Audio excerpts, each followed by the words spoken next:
नमस्कार। आज के एक और नए वीडियो में आप सभी छात्रों का स्वागत है। लगातार काफी छात्रों के कमेंट आ रहे हैं, यानी आप में से काफी छात्रों के कमेंट आ रहे हैं कि सर जो सीएम अनुप्रति कोचिंग योजना है उससे रिलेटेड हमें आप बताइए कि जो इसके फोरम है वो कब तक स्टार्ट हो जाएंगे। साथ ही में काफी छात्रों के कमेंट भी आ रहे हैं कि सर जो जनरल वाले जो स्टूडेंट है वो एक तरीके से इसके लिए एलिजिबल है या नहीं है, क्योंकि आपको पता है कि लास्ट ईयर 2023 की मैं बात करूं, जो फोरम थे वो अप्रैल में ही स्टार्ट हो गए थे। ठीक है, अप्रैल के बाद में आप सभी छात्रों को पता है कि अभी फिलहाल आपका मई आ चुका है और मई में अभी तक आपका जो एक तरीके से फोरम है, फोरम से रिलेटेड कोई भी अपडेट अभी तक नहीं है। लगातार काफी छात्रों के कमेंट भी आ रहे हैं कि सर आप जल्दी हमें बताइए कि कब तक इसके जो फोरम है वो स्टार्ट हो सकते हैं, क्योंकि आगे जाकर मुझे भी एक तरीके से प्रिपरेशन करनी है। अभी जैसे मैंने 12th वगैरह एग्जाम दिया है, अभी मेरा रिजल्ट नहीं आया, मुझे एक तरीके से कोचिंग वगैरह करनी है। तो आप मुझे बताइए कि कब तक इसके फोरम स्टार्ट हो जाएंगे, नहीं तो मैं एक तरीके से जो भी ऑफलाइन कॉलेज मतलब कि कोचिंग है वो मैं ज्वाइन कर सकूं। अब देखो, इससे रिलेटेड जितनी भी चीजें हैं वो मैं क्लियर भी करूंगा, क्योंकि वैसे तो मैंने पहले वाले वीडियो में क्लियर कर भी दिया था। अगर कोई नया यूजर है तो आप उस वीडियो को भी देख सकते हो, उस वीडियो का लिंक आपको डिस्क्रिप्शन बॉक्स में मिल जाएगा। और साथ में इस वीडियो में भी आप सभी छात्रों को मैं क्लियर कर दूंगा और जितने भी आपके डाउट है वो भी आपके क्लियर हो जाएंगे। देखो, ये एक तरीके से कांग्रेस सरकार के द्वारा चलाई गई एक स्कीम थी, सीएम अनुप्रति कोचिंग योजना। इसमें आर्थिक रूप से जो एक तरीके से असमर्थ स्टूडेंट रहते हैं उनको एक तरीके से कोचिंग की सुविधा उपलब्ध करवाई जाती है।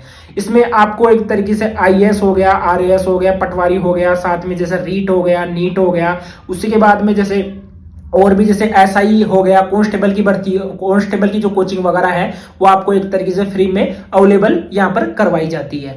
इसके लिए किसी भी प्रकार का कोई भी फॉर्म फीस आपका नहीं लगता है। आप एक तरीके से एसजेई की ऑफिशियल वेबसाइट पर जाकर इसके लिए फॉर्म वगैरह आप भर सकते हैं। ठीक है, अब लास्ट ईयर 2023 में 6 अप्रैल से लेकर 20 अप्रैल तक इसके फॉर्म भरे गए थे। अब मई में देखो, मई का कन्फर्म है कि इस मंथ में ही आपके जो फोरम है वो स्टार्ट हो जाएंगे, लेकिन मैं एक्सपेक्टेड जो आपको डेट है वो भी मैं क्लियर नहीं कर सकता, क्योंकि जो मैं डेट यहाँ पर क्लियर करूं और उस डेट को फॉरम वगैरह स्टार्ट नहीं हो तो आप सभी छात्र एक तरीके से बाद में आओगे और यहाँ पर कमेंट बॉक्स में जो भी चीजें हैं वो बोल के जाओगे। ठीक है, तो एक तो आप वीडियो को पूरा देखा करो, क्योंकि काफी छात्रों के मैं एक तरीके से कमेंट भी पढ़ता हूँ। काफी छात्र बोलते हैं कि सर ये इसमें कितनी सीटें रहती है, इसमें किस तरीके से एलिजिबिलिटी चाहिए होती है, तो वो सब चीजें हैं वो एक तरीके से ऑलरेडी मैं वीडियो में बता देता हूं। तो एक बार वीडियो को आप पूरा एंड तक वॉच किया करें। ठीक है, अब आपके जो फोरम स्टार्ट होंगे वो इसी मंथ यानी मई के मंथ में लास्ट मंथ मतलब कि लास्ट वीक तक आपके जो फोरम है वो स्टार्ट हो जाएंगे। तब तक आप सभी छात्रों को थोड़ा पेशेंस रखना होगा। बाकी अभी सरकार की तरफ से ऑफिशियल एक तरीके से वेबसाइट है, उसके ऊपर कोई भी ऐसी अपडेट नहीं आई है या कोई नोटिस नहीं आया है जो कि यहाँ पर मैं आप सभी छात्रों को उसका स्क्रीनशॉट दिखा सकूं या उसके एक तरीके से प्रूफ दिखा सकूं। ठीक है, अभी कुछ भी नोटिफिकेशन इससे रिलेटेड जारी नहीं हुआ है। अब देखो, जो ये सीएम अनुप्रति कोचिंग योजना है वो जितने भी स्टूडेंट एक तरीके से आईएएस लेवल की एक तरीके से तैयारी करते हैं या कोई पटवारी लेवल की या रीट लेवल की तैयारी करता है, सभी को एक तरीके से फायदा इस कोचिंग योजना से मिलता है। और इस कोचिंग योजना के लिए आपकी एलिजिबिलिटी क्या चाहिए होती है, देखो मैं क्लियर कर देता हूं। इसमें ईडब्ल्यूएस चाहिए होता है। ठीक है, अगर ईडब्ल्यूएस के स्टूडेंट है वो एक तरीके से इसके लिए फॉर्म भर सकते हैं। SC, ST, EWS, OBC, MBC, SBC और उसी के साथ में जो अल्पसंख्यक जो स्टूडेंट है वो एक तरीके से इसके लिए अप्लाई कर सकते हैं। जनरल के स्टूडेंट नहीं कर सकते, क्योंकि एक छात्र ने कमेंट करके पूछा भी था, तो मैंने क्लियर कर दिया है। ओनली ईडब्ल्यूएस के जो स्टूडेंट है वो अप्लाई कर पाएंगे।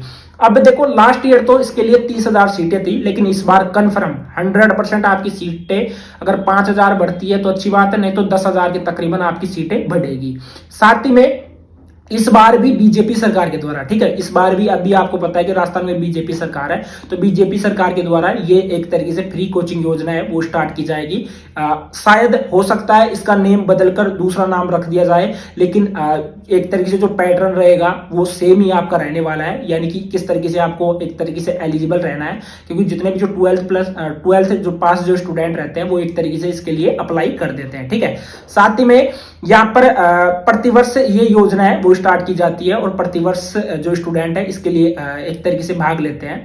यहाँ पर आपको मैं क्लियर कर दूं, देखो लास्ट ईयर 30,000 में कौन सी पोस्ट के लिए कितनी सीटें थी वो भी मैं क्लियर कर देता हूं। आईएएस के लिए आपकी 600 सीटें थी, आरएएस के लिए 1500 सीटें, पटवारी के लिए 3600 सीटें, मेडिकल के लिए जैसे मैं बात करूं नीट हो गया, ठीक है, नीट हो गया, जेई हो गया, उसके लिए 12000 सीटें थी, रीट के लिए 4500 सीटें थी, ठीक है। उसी के बाद में एसआई के लिए 2400 सीटें थी और कांस्टेबल के लिए भी आपकी 2400 सीटें थी, ठीक है।